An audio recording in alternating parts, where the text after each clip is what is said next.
founder of Sensory Intelligence Consulting. Have been doing this for longer than I can remember, and I don't want to tell you how long because I might be giving my age away, but it's been quite a long time.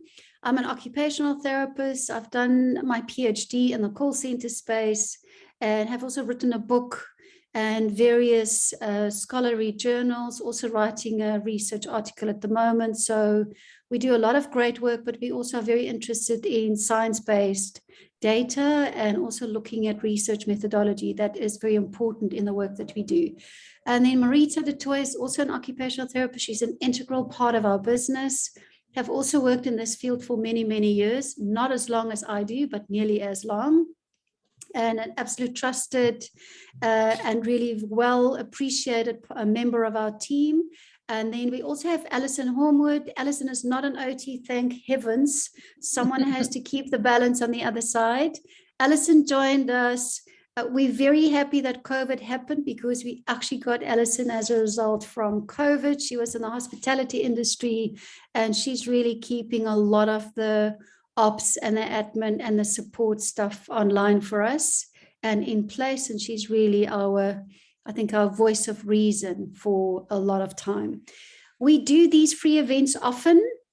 The previous free event was very jam-packed with information. Today, we're going to do it very differently. We're going to go through a Q&A discussion, which Alison is going to lead. And she's going to ask various questions about the course, about sensory intelligence, about the practitioner's course, which we think will be useful for you. And hopefully that will spark some questions or some discussion from your side. So Alison is going to run through the questions. I'm going to answer quite a lot. Marieta is going to answer quite a lot. And then we're going to open it up for you as well to provide us with your questions that you need. Just be mindful, guys, the chat box is there. Please use it. Pop your questions. You don't need to wait until we have got allocated question time. Pop your questions into the chat box. Marieta will start to comprehend and go through that. And as soon as we've worked through everything, or might even be sooner, we are actually going to start to tackle your questions as well. Okay, so welcome everyone again. Thanks for being here. Thanks for joining us. Maybe what you can do, just pop in the chat box, where are you from? What part of the world you are from? This is the beauty also post-COVID. The fact that we can now have global space and global input. North Carolina, the USA, that's awesome. Brittany, lovely to have you on the call. I'm just going to check and see. So USA, there, Dallas, Texas, awesome, that's great. Langebaan, Western Cape, George, South Africa, awesome. Langebaan, Western Cape is also in South Africa. San Francisco, California, awesome. Also lovely to see you, Carol. Hopefully I'm saying your name correctly. If I'm not, you can definitely correct me. Cape Town, South Africa, George, South Africa. Yeah, just us as a team, Marieta's and George, South Africa, which is the eastern part, southern eastern part of the country. And Alison and I both live in Cape Town, South Africa. So awesome. Welcome, everyone. So Alison, can I hand over to you? And Carly is from Johannesburg. Awesome. Lovely to have you on the call as well. Alison, go for it. Okay. Hi, everybody. Thanks for giving us your time. We really appreciate it. And we hope that you will be inspired to and understand a little bit about what we're trying to communicate to the world. You're all from different spheres of business. We've got health workers, we've got architects, we've got OTs. It's a real conundrum and mix of people. So it should be quite a lively debate. What we thought we'd do is we'd ask some basic questions. And then if you have anything else that you want to ask after that we haven't covered, please let us know in the chat box. So Annamarie, we may as well start with what is the practitioner's course and obviously what is sensory processing? Okay, awesome. So sensory intelligence is a derivative of sensory processing, and sensory processing is a human phenomena, how the brain actually perceives through sensory stimulation within our environment. Sensory processing is actually studied in two fields, just to give you that context. As occupational therapists, it has actually been started in the 60s by Jean Ayres. In California, she was an OT and a psychologist. She did her PhD in neuroscience.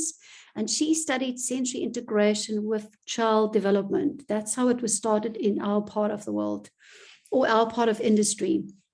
But sensory processing also really well studied in psychology. Two different camps. One is Elaine Aron, who talks a lot about the highly sensitive person. Elaine Aron has done some great research and a lot of work, and a lot of other scholars have actually followed her work. And then also based on that, the work being done by Marvin Zuckerman around sensation seeking, also in the psychology world. So it's a little bit of a mixture of two fields of interest. And the current article that I'm writing is really trying to bring together these two fields of interest, because I think we can learn so much from each other. But it is neuroscience based. It's based on how the brain processes information from the senses and how they influence our daily behavior. And the practitioner's course is a way to empower other professionals to understand this terminology and then to implement it as part of their own practice, whether you're a therapist or a coach. So practitioner's course is it's basically the trainer can be seen in the training industry, but it's training the practitioner around these tools, around the background and the theory, so that it can be applied in your own toolbox, whatever it is that you are using. Alison, Thank over you. to you again. I'm just swapping the questions around a little bit. So who is it for, Annamarie? Who should be doing this course? Okay, obviously, we want any professional who works in the people industry to look at doing this course and to incorporate it as part of what you are doing. So yes, any kind of healthcare professional, if you're an occupational therapist, a physiotherapist, speech therapist, social worker, any type of therapist that you are working with would actually find this course very, very useful. However, we also want coaches, whether you're a wellness coach or an executive coach or a somatic coach, to incorporate this as part of your work as well. So it really lends itself to enrich the toolbox that any healthcare professional or a coach would have into it. The other part, which is a fascinating growth, is in the work design space. So that's why this course also have been attracting architects and workplace designers. And I must admit, that is the one part that I'm extremely excited about. There's a lot of discussion around neurodiversity for the workspace, designing workspaces so that they are conducive for people with different needs and different individual differences. So there's also been a shift in that field for people to do our course. So I think I've covered it all. So anyone who's really related into the people development space, we actually would find that they would find this course very useful. We are slightly, we're non-exclusive, so it's definitely open to a wider group, but we obviously don't want anyone from the street just purely by saying to do the course. Because, I mean, we do provide you with a tool and you're going to be influencing other people's lives. So we want people who are ethical and understand the dynamics of working with individuals. Most of the people that do it implement it into their therapeutic world, coaching or therapy, or even counseling. Apart from the architects and the workplace designers, they bring it into their design spaces, which is another fascinating way to apply it with. Great. Okay, Alison, over to you. Yep. So what will they get out of it? Obviously, firstly, often the sensory intelligence concepts is fairly new for a lot of people. However, it's extremely simplistic. So I just feel there's so many solutions out there that we can apply to help people with, but a lot of them are highly complex. A lot of them are very cortically driven. There's a lot of thinking involved. So what people will get out of this course is a very practical, easy, and tangible way to help people to improve their mental health. So anyone in a mental health space, if you want to give a tool or a concept to a client to make life easier, much faster, this is what you will get with. And I need to be practical here to make it really, to help you to make this land. What we do with our work, we've designed an assessment we would determine, say, for instance, someone is sensitive for auditory information. So we would call them auditory low thresholds. They would be an avoider for auditory information. Then practicality is when and how you should wear earphones or headphones, how you're going to control your environment, turn down the ringer volume on your phone. What type of environments would you go to? You're not going to go to a very noisy restaurant. You're going to choose a quieter restaurant. You're not going to have a meeting in a coffee shop where there's, a coffee machine going. So we really help people to look at what environments are they in, what are their triggers, what can they adapt, what can they change. So it's a very practical way to help the therapist or the coach or the practitioner to enable their clients to get rid of that unnecessary stress and distraction in a very practical way. Perfect. And then what everybody wants to know is, how is this different from other courses? All right, so I think the practicality into it is important. And then if I look at, I'm going to compare the work that we do very much with your type. I'm going to use the Enneagram or Insights or the Strengths Finder, because obviously the work that we do is based around an assessment and a tool. But then we teach you everything around the tool, all the theory and all the application around the tool is also, we also teach that in our course. So you can use the information without the tool. You don't need to use the sensory matrix as an assessment. Purely just understanding sensory self-regulation is going to provide you with a huge amount of information to use. But how this is different, and I need to take that back to neuroscience. Typically, if you look at EQ, IQ, the type of personality profiling that you traditionally work with, look at midbrain to higher brain structures predominantly. What we do is we look at the primitive brain, the brain parts where filtering occurs. So it's actually looking at the brain hierarchy. So sensory intelligence is absolutely primitive brain-based. We talk about what happens in the reticular activating system, what happens in the autonomic nervous system, what happens through all the filtering at a much lower level. And this is where I think the work that we do dovetails beautifully with other processes, with other tools, with other assessments. But it is the one that look at how does the brain filter information at that unconscious first level. And it's very much based around the environment. Okay, so we talk about the environment, the external environment. So that has a huge focus. So, and through the insight, people can learn to understand the environment and then adapt the environment so that we can reduce their stress and irritation. Perfect. Okay, so phase one, we've told you what the practitioner's course is, and what the sensory processing that we do, who should be doing it, what you'll get out of it, why it's different, and a little bit about the science on the course. Do you want to say anything else about this? Yeah, I would like, but I'm just going to backtrack one thing. So the science is really important because, and I'll go through it. I just want to go, why is it so important for you guys to look at this now? We have to look at mental health as currently being a huge global disruptor.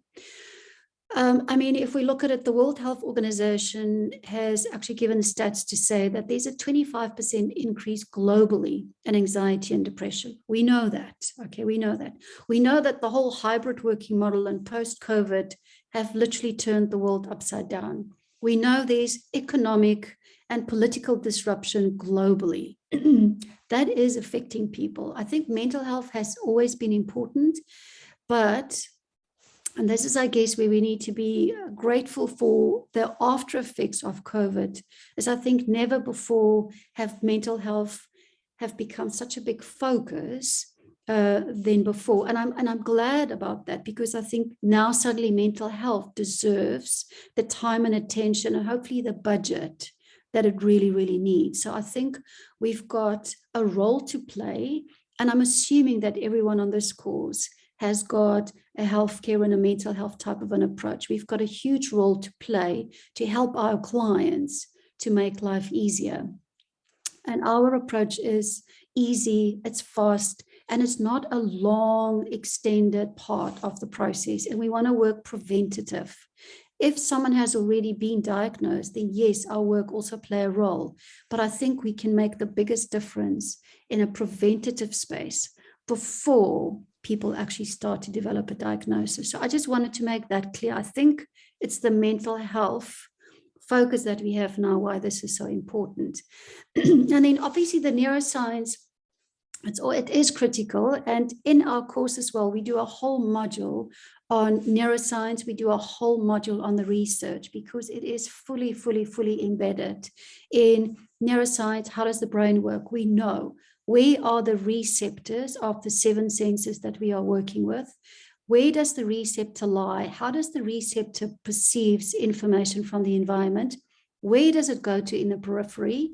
Where does it go to in the central nervous system? Where does it enter? Where are the pathways?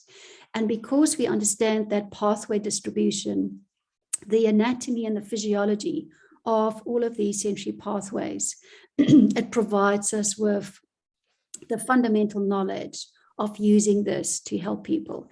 And as I say, the focus is definitely around the primitive brain, with a focus on the autonomic nervous system, the reticular activating system, the brain stem, and how does the brain initially perceive our environment through the senses. Hopefully that's Perfect. good, Alison.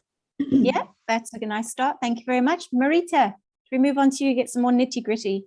Can you tell us about the content of the course? Absolutely, yes. Hi, everyone. First, before I go into the content, I think the big thing, while Annamarie was speaking about the big global need, I think there's a big global need for healthcare workers as well, for wellness practitioners, for people helping other people. And for me, it's always the beauty of this course. The end result will be that it's a tool and a course and content that you can really use with your clients. But firstly, you learn about your own sensory style. And that really is, for me, a win-win situation. So the content, the course we've made into 12 modules. It was a 3-day course before COVID.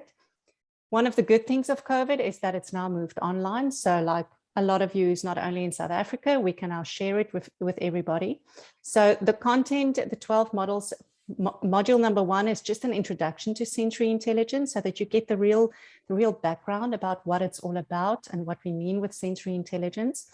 We then go a little bit more into the theory and the constructs of sensory processing, and especially sensory processing for adults and adolescents.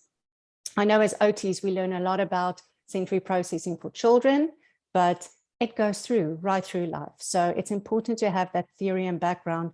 I find often during the course, we realize that you're not always going to use all of that information during a session with your client, but you need to have that background to really have the understanding and to make it real for yourself. After the theory, we dig in deep. Annamarie digs in deep. That's her thing, the neuroscience, the pathways, the sensory connections. It's where it really becomes real. You can see everybody's eyes popping open, but it's amazing stuff. And I think for me, that's always what makes this so absolutely amazing, is that it's based on science. It's real. It's a real scientific tool that we use and a real scientific approach, which is wonderful. There's so much credibility to it. So after the neuroscience, we go into research and scientific data in adult processing. And then we start moving a little bit more, after we've done the heavy stuff, we start moving into sensory assessments for adults and then into your own sensory matrix. What's great is with this course, you get 2 sensory matrix passwords, one for yourself and one for a client or a family member or a colleague. And that's where we start using your sensory matrix results for 2 of the modules, to first look at your system scores and then secondly at your total scores, to make it real for you. And then after that, we go into sensory audits, because it's all about environment. You'll see during the course, environment is an amazing place and way that you can make adaptations. So we look at your environment and the sensory processing that you can address in your environment. After that, we look at sensory overload, stress, arousal. Don't think I need to say anything else about that, because we all are so much aware of sensory overload every single day. The world is chaotic. How to cope with it, how to recognize what the red flags are. Next, we go intervention models, mental health awareness, frameworks, not intervention per se, but frameworks and solutions. So it really becomes real. And again, for me, this is wonderful that you not only learn about the understanding and what it's about and the background, but you walk away with tools and strategies that you can start using immediately. From the day that you leave the course, you can start with it immediately, which is wonderful. Having said that, your client actually, as soon as they get their report, they already have strategies that's easy to implement. We end up then with some case studies, sensory matrix for clients. We also previously in the course, we use your second matrix that you completed just to make it real and to bring that whole relationship dynamic in. And then we end up with implementation and the way forward, so that we don't just leave you high and dry, but that you can really know we want to have a journey with you, and we want to continue having a journey with you. And that's why we end up with implementation. And often there's an extra bonus session just for those additional questions. I know everybody always have a long list of questions that they still have right at the end of the course. So we do pop in an extra module just for that. Perfect, thank you. And then can you just tell us the format of the course and how the course works? Absolutely, yeah. The format, so what we've ummed and on what the best is, and we found that with the 12 modules, we do 2-hour sessions. So it's over 6 weeks. This course will start on the 8th of September. It's a Thursday. There's 2 time slots, either 9 to 11 in the morning, that's South Africa time, or 3 to 5 in the afternoon, also South Africa time. That's just because it's gone global, so that we can accommodate everybody who wants to join. And then it's a 2-hour session. We do have a little bit of a break in the middle. It runs over 6 weeks. We do give you access as well. I think I'm already probably going into a bit too much, but we do give you access to our learning management system, which is absolutely amazing. We call it Kajabi, but we talk about the learning portal initially. And there, all the recordings of the sessions are uploaded. So you have access to this wonderful learning portal for 65 days. And the beauty of it is so many people have come back and said, it's so wonderful that the learning is not only for the 2 hours, but they can go back, they can go rewatch. There's a comment section. It's really very interactive.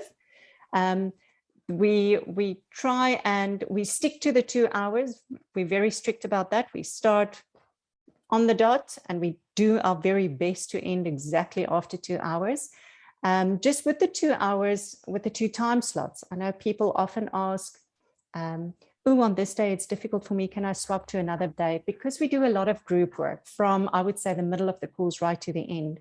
We do find that there's a lot of group cohesion, and it's really important things that you're sharing with the rest of your group. So we do stick to, if you've chosen the morning slot, that will be your slot for the full 6 weeks, for the full 12 modules. Same with the afternoon slot. So it's best if you can stick to your specific time slot. Perfect. And Marieta, the cost? The cost. So we are running this one at $990 US. We do have a payment plan at the moment, which expires at the end of July. And that would be then over 2 months for $495. So that's the cost. We had an early bird. Those of you who joined on the first practitioners free event, that was up to June, but yeah, that has expired. So that's the cost of the course. Okay, perfect. So you can pay your first half before the end of this month, and then the second half you can pay off in August if you would prefer to split it over 2. That helps a bit as well. Yeah. Okay, great. Sorry, Alison, apologies on that. There is one other option. If from one organization or practice or institution, there's 4 or more signups together, then we do offer the early bird special still, which is the $900 US. So if we do have that bulk sign up, sorry, I'm just admitting someone.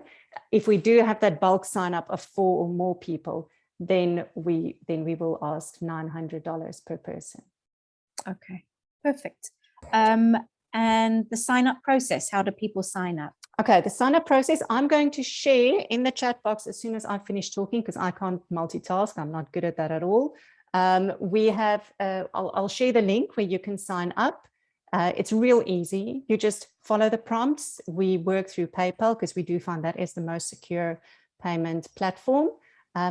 It's literally just following the links, and immediately once you've signed up, you will start getting information and emails, and you will get your signups. Everything happens automatic. And for whatever doesn't happen automatic, this lovely person, Alison, who's sitting there, is the absolute practitioner's course admin angel who helps with everything. So it's really a very smooth and easy process. Your signups to the learning portal as well, very, very easy. We help you with all of that. Perfect. Thank you. And then Marieta, what happens after the course? Is it just done? Is it finished? What do we do after the course? We've got you hooked after the course. No, after the course, you become, once you've It's done me. Marieta, it's my turn. It's your Because turn. I wanted to add a little bit to what you've said. Yes. I think the one thing that we want to really get across to you, it's quite a commitment. It's a heavy lifting course. I mean, it's for 2 hours. It's chock-a-block. There's a lot of information that we share. I mean, I've started doing this course in 2012. Marieta, I hope it's okay that I've interrupted you. We've become used to that. I've started doing this course in 2012. And I mean, this has been more than 30 years of my career having put into this. So it's quite a heavy lifting course. There's a lot of information that we share. And I always say there's a bit of a disclaimer. If you're always on the fence and you don't know which way you want it to go, there's so much wonderful learning in this. We always find that people then kind of deviate and really get committed to how this is being applied. So I think that's really, really important. And it is a commitment. We take training very seriously, and we take the people that we train very seriously. So we want you to understand that the more you get out of this course, the better for you. So we want people to be present at the course, and we obviously also want people to be available for those 2 hours. So we definitely want that commitment. Alison, I've interrupted myself. What was your question? It was after What happens after the course? It was after the course. What happens after the course? Obviously, what happens after the course? This course was designed because I did a lot of this work one-to-one for years, and then got to a point like, no, this is crazy. I can't do this anymore. So this course was a drive for empowering other people to also do the same amount of work. So that's why I started to do the course. But obviously, since COVID, it's taken on a whole new format. So it is firstly empowering other people to have another concept to put into their toolbox. The only other thing is we can't do the amount of, or we can't cover the need out there. So then after the course, absolutely, if you by choice want to be more involved or you want to work closer, you can opt to become a licensed user. You don't need to, it's totally up to you. If you do the course, it's going to give you a wealth of information and tools to use with your clients. Whichever way you wanted to use it, go ahead. If you would opt to become a licensee, there's a membership model. Then we actually incorporated the membership model. And in the membership model, there's 2 levels to it, which immediately means you get access to our tools at a discounted rate. And the rate that we sell our Sensory Matrix assessment to for our licensees is the lowest rate. We don't even offer that to our bulk clients. They don't get that. So as a licensed user, you actually become part of the membership. We list you on our website. We've got a WhatsApp group. We've got an added learning portal that you can then actually continue. We've got monthly webinars, and then it becomes more of a collaborative approach, where we often send projects over to our licensees when we can't cover them. But the key thing is then there's a bit of a closer relationship, but also as much or as little as you want to. But the key thing is then you actually do get access to our tools at a discounted rate, which I think is important. And then for us, we build a community. For us, learning is a community, and we want to really walk a journey with our licensees. So if you've been a practitioner, having just done the course, you already will get a discounted rate on the assessments. But being a practitioner, there's even a further reduced rate on getting access to the tools. But the important thing for us is to build the community and to continue the learning. That's it, Alison. Okay. Marieta, can you chat to us about CPD or CEUs if the courses are accredited? Absolutely. The course has been accredited for 30 CEUs or CPDs by the University of Stellenbosch in South Africa. So that would be for healthcare workers in South Africa. I know whenever we have people from across the globe, healthcare workers, we do also give that certificate that we just state the amount of hours that you attended, which I know really helps for them.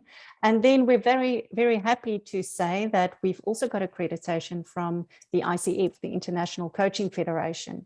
We got 20 core competency hours and 16 resource development hours. So we're really happy about that. So definitely accredited. Perfect. Annamarie, back to you. Can you tell us a little bit about the history of the course? I think I have done a little bit of that just because showing that it was first a face-to-face course over 3 days, and it was really the need to empower more practitioners, more therapists, more coaches to incorporate this as part of their process.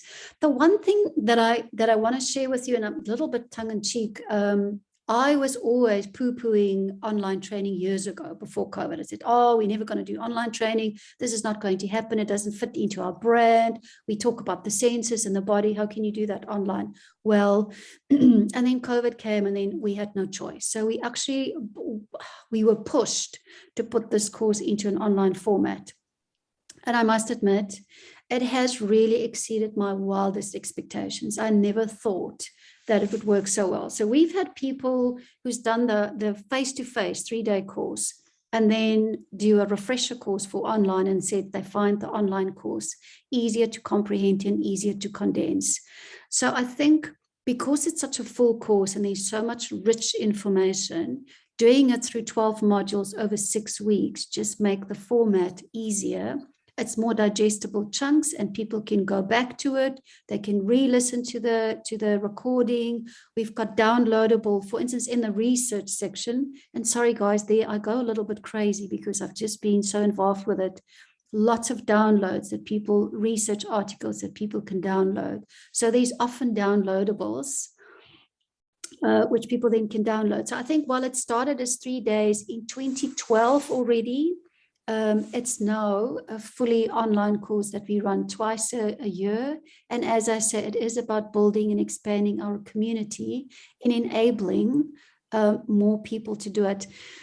The one thing, and I'm preempting because I know what Alison is going to ask next, there's a big criticism, and I say that with a lot of respect, in the sensory integration world because it's highly complex. A lot of people don't necessarily understand it. And I had a lot of exposure very early in my career to realize this is very powerful stuff that should be made accessible to more practitioners. So it's not just a purely, if you do hands-on therapy, it's different. But I think it's such a great tool that we can empower a whole wide range of practitioners and people providers to actually add that to their toolbox of use. Did I answer the question, Alison? Yeah, I was going to ask you if it's designed by OTs and presented by OTs, why is it not just for OTs? But it's all right. I've learned by watching through the courses. I mean, I'm from hospitality. I know nothing. I knew nothing. Now I'm a whiz kid. I entertain my friends, my family, my colleagues, everybody. I just see people differently. I understand more about myself. I see more people differently, and it's a huge learning curve. It's been amazing. And why I've thrown that question in, obviously we've prepared for the questions because I do get asked that question a lot by my own profession. And I feel very strongly, I hate exclusivity, and I definitely believe in interdisciplinary collaboration. And what we are teaching in this course is something, it's so scientifically complex, yet so practically simple to implement. And I just think we need to put that in the hands of more people, because at the end of the day, we are there to service our clients. We are there to help people to cope with the demands and the stress and all the exposure and the overload that they actually, suffer from on a day-to-day basis. And that has definitely been my mission, is to actually be a lot more non-exclusive, expansive, and also work across collaboration. When I did my research, I started my research in 2005, and I was using sensory processing in a commercial industry. I did it in a call center. Heaven knows why. And I know the OT school that I was working with had no clue what was happening in commerce. And the commercial industry possibly also thought I was from Mars or somewhere.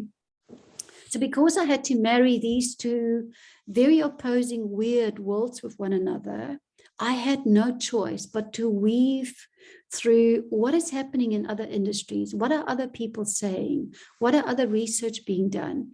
And I'm so glad I took up that journey, because it made me learn so much from other people, and it made me realize how on the periphery of particular industries we actually can learn so much from one another. So, and that definitely became, I think, part of my mission, that it's open to anyone as long as you've got good solid background in working with other people, obviously. Definitely. I've had a couple of questions through the email. I'm just trying to, if you're wondering what I've been doing, I've been checking my emails as well.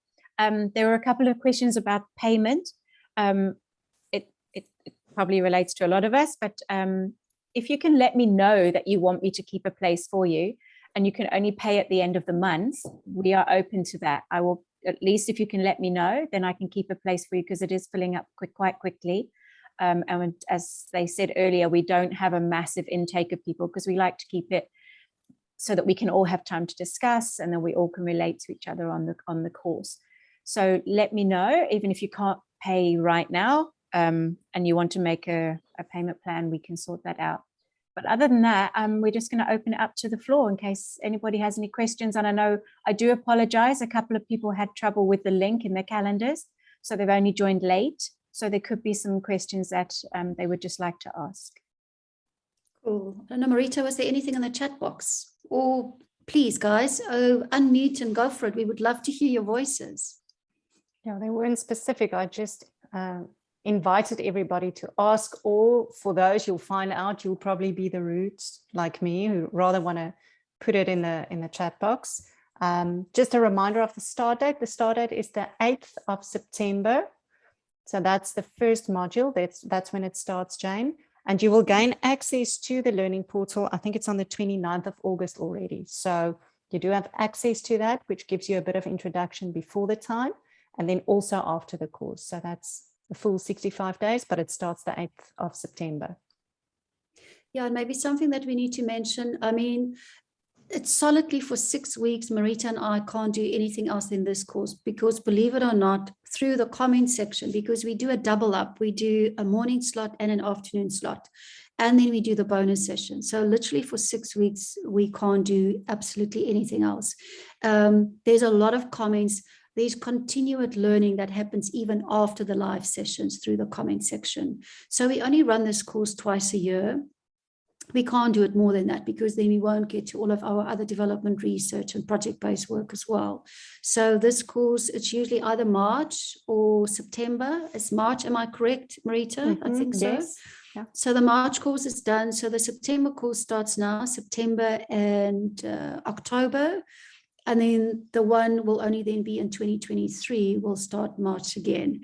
And yes, like Alison said, look, we're very much around community, so it's important for us. We want videos on, we're very engaging. We want everyone to be there. We do our best to make the sessions as interactive as possible. There's a lot of group work that's happening, a lot of breakout rooms.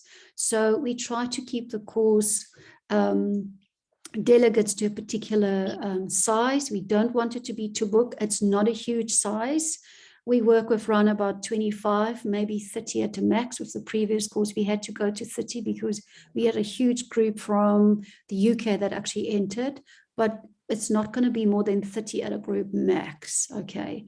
Because we don't want the group to be too big. Then we lose touch with connection and discussion and engagement.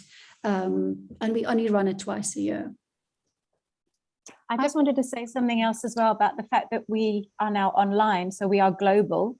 What is fun is that when you do some of your group work is that you actually form quite a bond with people from around the world. I think the most nationalities or countries represented we had on one of the courses was 9 different countries from around the world, all from the similar sphere of interest and all talking to each other. And in the end, they all asked for each other's email addresses and they formed a WhatsApp group. And it was just globally exchanging ideas and enthusing each other, because we all have good days and bad days. And it was just, for me, it was just It's so amazing that we had 9 different countries of different people that were chatting to each other. Awesome. Yeah. Marieta? I'd like to add, I'm just thinking, your typical client that you can use, the assessment that you're going to learn from, it's from 12 years up. So that really makes it quite wonderful. It's primarily for adults, but definitely for adolescents as well. So a lot of people I know are going into more family counseling, family work, family therapy, and it really is a wonderful tool and a wonderful way for families to also work together and get that relationship building in family. So it is definitely from 12 years up. And the wonderful thing is, the moment you've attended the practitioner's course, you already get a 30% discount each time that you purchase a Sensory Matrix password. So it's already a win-win for you. And it's such an easy and such an amazing tool to use. It's really wonderful. You don't have to write reports anymore. You get this beautiful, wonderful report that your client can use and can use the strategies. It's really, really worthwhile if it's something that you intend to use with your client base. Marieta, there was a question, and see, I never know that. This is why Marieta and I work so well together, and Alison is just amazing. I don't do detail, guys. I've got high threshold. I'm a sensory leaf. I'm just like, and I always interrupt Marieta. Marieta, is it 50% discount if you're a licensed user, or 55% discount? So the Sensory Matrix, as it is now on the website, costs $59. If you become a practitioner, that means you've done the practitioner's course. You then get a 30% discount. Oh, let me just quickly mute over there. There we go. You get a 30% discount if you're a practitioner. I'll have to go check. I think it's around $41. I don't know. Maybe Alison, you can help. You're nodding. $41.26. There we go. Something ridiculous like that. There's the detail. Yeah, $41. And then after you're a practitioner, you have the option of becoming a licensed user. That's when you get the 55% discount. And then that will cost you, Alison, $26.50? $26, yeah. There we go.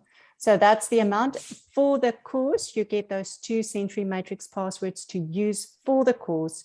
Those are included in your fee, in your course fee. Yeah. And maybe I think something that we haven't brought up for discussions, which might be useful, because it doesn't sound like you guys have got questions. What are the type of clients that we use this for? Our ideal client is the client who is feeling overwhelmed, who's feeling stressed, who's feeling anxious, but does not have a mental health diagnosis yet. So preventative is our best way to look at this. So that's just highly stressed, highly busy, whether you're an executive or a mum. I mean, it's applicable right throughout, male, female. The Sensory Matrix in the work that we do is from 12 years up. So we also work with adolescents and adults. But then obviously there's a lot of our users and our practitioners that apply it within their field of practice. Very, very well used with the ASD population, autism spectrum disorders, very, very well used with ADHD. It doesn't take that over, but it just adds a layer of helping them to manage, particularly in the ASD world. I also think sensory processing is probably the most studied in the ASD population than any other diagnosis. Any depression, anxieties, bipolar, mental health disorders. A lot of therapists have been using this when they take people return to work, in any return to work practices. A lot of people have used it with pain management. A lot of people have used it with Alzheimer's and dementias, because using sensory self-regulation to manage behaviors have been highly, highly successful from that point of view. It just makes me think of an example, which is a great example to show if you do the course, you don't necessarily need to use the Sensory Matrix. There was a group of practitioners who's done the course and then implemented it into a dementia unit. And they had one particular client where they purely changed the way that the nursing staff was waking up this particular resident in the morning, and purely the way that they've managed the waking up process reduced his disruptive behavior and made him a lot calmer and a lot more focused. And another group started with, after lunch, to switch off all the lights, switch off all the TVs, switch off all the radios, make the whole unit quiet.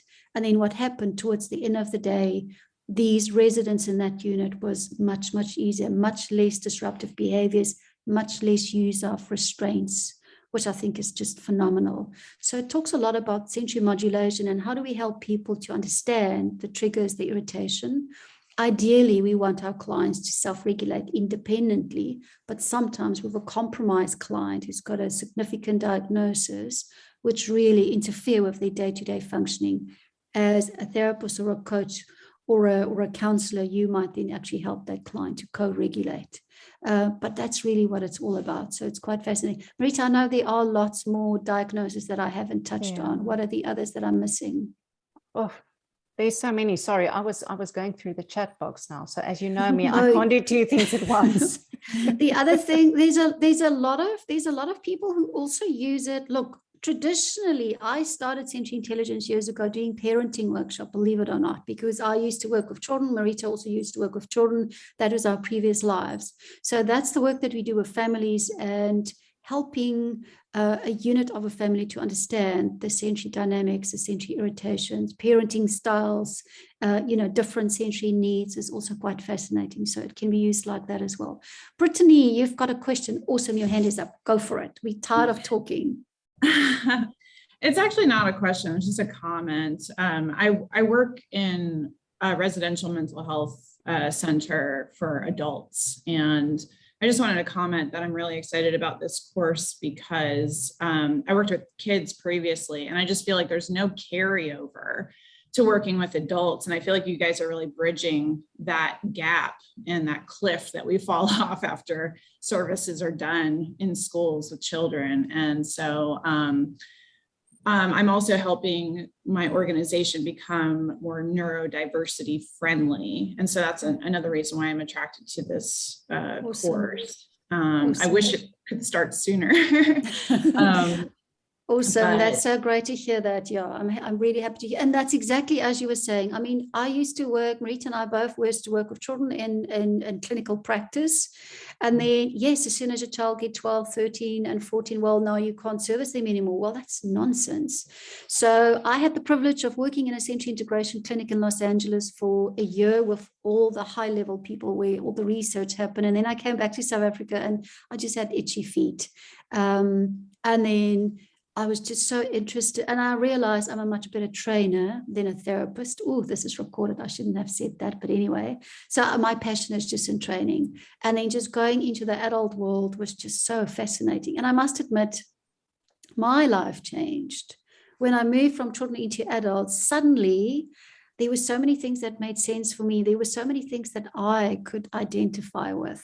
It's definitely changed my life. And Marieta, I know you're kind of shy to say that, but I kind of boast about this one. Marieta did our course years ago. And then she told me, I want to work for you. And then she's like, I want to be more involved with this. And a few years later, I mean, she's absolutely an integral part of our team. And we literally live the sensory intelligence components personally as individuals and as a team. It has really enriched our lives so significantly. And Marieta mentioned that. On this course, you do your own sensory matrix first. You have to start with yourself. You have to make it personal. You have to make it applicable. Because if you can relate to it personally, then translating that back into your clients is very, very easy, and it's very easy to bridge. So Brittany, yes, thank you for that. That's exactly what we want to do. There's such a strong focus in the child population, but it doesn't stop. I mean, your sensory thresholds are your sensory thresholds. If you are sensitive, you're going to stay sensitive. How do we teach the older ages, teenagers, adolescents, and then adults? How do we manage this? So yeah, great. Thanks for that feedback. Marieta, there were some other comments I missed. Yeah, there were two questions. The one was just Christy asked whether buying your book is compulsory to attend the course. No, it's not. You're going to get wonderful comprehensive course notes that you can view and you can print. So, but you just saying that you can always buy. I can recommend the book. You can always buy the book and read it before you come on the course. Oh, Brittany, there you have it. And I've got a copy here as well. So yes, it's not compulsory, but it will help. It will give you some background. We do find if people are in this field and they're familiar with this field, they actually ease into the course much easier. if you're in the architect or the workplace design, or even a little bit of the coaching field, yes, we do go through the original theory at the beginning, guys, but we just need to show you that there's a fundamental basis where this comes from. So then sometimes it just takes a little bit longer for those people, those two modules, to actually comprehend through that detail. So it might help for you, if you're totally out of this field, to have a bit of a reference before the course, but it's not compulsory at all. Marieta, I'll be quiet now again. No. The other question was from Alta, asking, do you often have leadership coaches doing this course? Alta, I wish we could say yes. We have done a lot of leadership work ourselves. We have had leadership coaches involved in the course. Traditionally, most of this group has been from the healthcare profession, but that's why we've done the ICF accreditation, and we went through that process, because I love the coaching world. I think it adds amazing input and value to people's lives and clients. So leadership coaches have done it, yes, but that's definitely a field or an area that we want to grow. You will definitely be able to utilize it in your coaching practice for sure. Yeah. And even on the Sensory Matrix, there's a little section on your leadership style. So you can definitely bring it into your leaders as well. But just a leader, I mean, they also having to manage stress, having to manage other people, understanding themselves. It makes me think, we once did a big project for a bank, and they were redoing the office space. And the CEO of this group was the highest threshold of the whole group. And he came down and he said, okay, now this is many years ago, I want all the dividers down. It should all be open level spaces. And I'm like, oh my word. So I could actually go to this leader and say, okay, 42% of the people in your employee pool has got lower thresholds. They are more sensitive to the environment. Opening up the whole floor from that point of view is going to create more distraction for them. It's going to impact on their performance and their productivity. While you as a high threshold, there's only 25%, and I can't remember the figures, I'm just using them by example. 25% of you would love it, would actually thrive on this open space. But while for some people it will work, for others it wouldn't. So yes, it has actually brought a lot of insight into how leaders see themselves, how leaders see their employee group, and how they manage that. How do they communicate? The way that you communicate to a high threshold leave, and we call the sensory tree as an analogy that we use, which is really fun, is very different to you would communicate to a sensory root, someone who's more low threshold. They would prefer more detail, more email, more versus a leave or a high threshold. You can pick up the phone or face to face. So there's a lot that we are sharing from a leadership point of view, and how do we manage ourselves and how do we manage people, Alta, for sure. Annamarie, just before you get to Megan's question, I just want to mention to Alta, we do have 4 licensees that are coaches, 3 from the US and 1 from Scotland.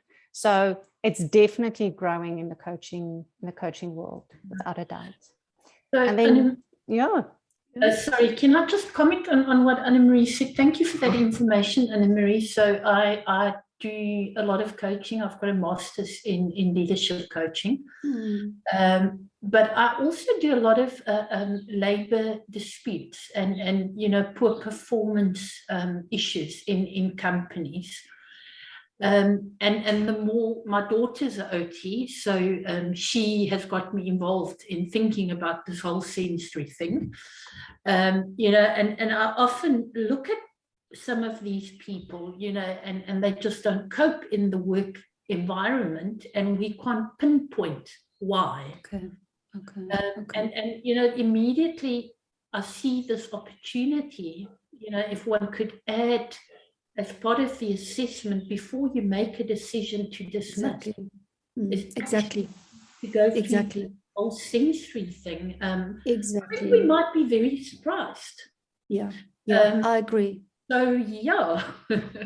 I agree. Alta, for instance, just to give you that context, for instance, I've done my PhD in a call center, and I still don't know why I did that, because it's the most horrendous workspace ever. But I mean, my whole premise was going in and saying, people who are sensory sensitive, who's got low thresholds, should not be working in a call center. They are not going to cope. They are going to end up failing. They are going to end up with definitely an anxiety disorder or depression. So for heaven's sake, don't get them in there. So making the right, or then sometimes if we had there, we could do allocation. Instead of doing sales, front office calling, move this person into a back office QA position.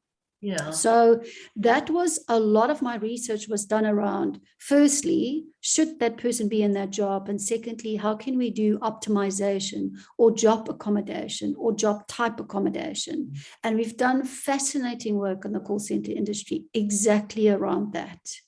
Because that's the whole point about individual differences. I mean, we are diverse. Some people are really good at this thing. Some people are really good at something else. Megan, I know you have a question. I just want to mention that hybrid working and home working now, which is the perfect example of this.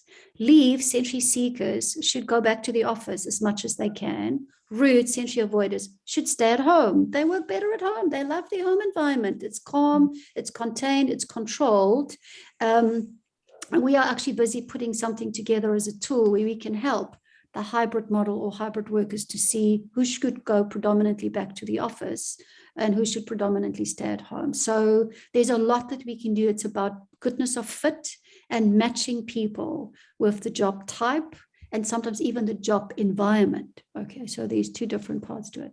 I know there's another question. I'm mindful of time. Megan, go for it. You've got a question. Sorry, so Annamarie, I also just wanted to add to that. So I know Janine did the training with you earlier this year. So I'm Janine's partner. We work together. So we're in the VOC rehab space. And just to say that what Elsa was saying, we've implemented this with our VOC rehab patients. And it's been a huge, huge benefit, being able to actually identify exactly that. Why is this person struggling in this role? And bringing that sensory level in has been revolutionary for us in terms of getting our patients back to work and keeping them there, or if understanding why they're not functioning in that role. So it's massively beneficial for us.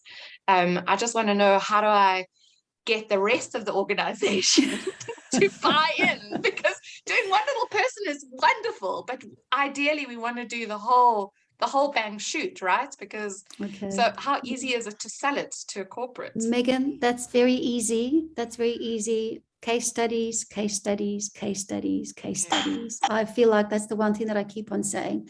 We show the value of the work that we do by what you've been saying now. It's been revolutionary to some of your clients.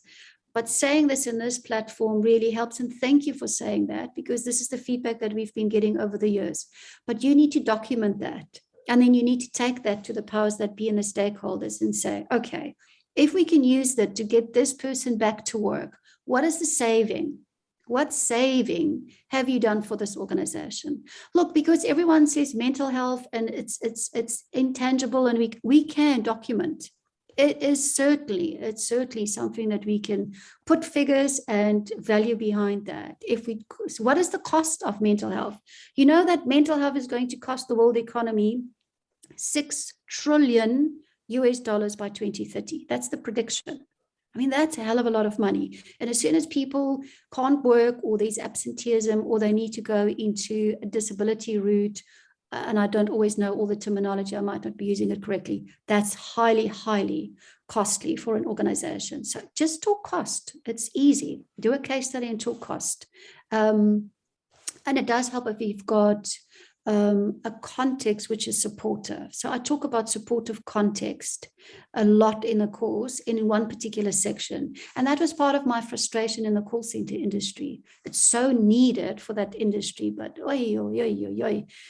stakeholders and leadership in that industry is not very forthcoming to actually invest and to look at optimizing people. But there's more than enough context to help that. I think just the proof is in the pudding. So share your pudding proof, Megan. Absolutely. Guys, it's 4:00. It's an hour already. I can't believe. Any final comments or questions? Everyone happy? Great stuff. Thank you. Thank you so much for joining us.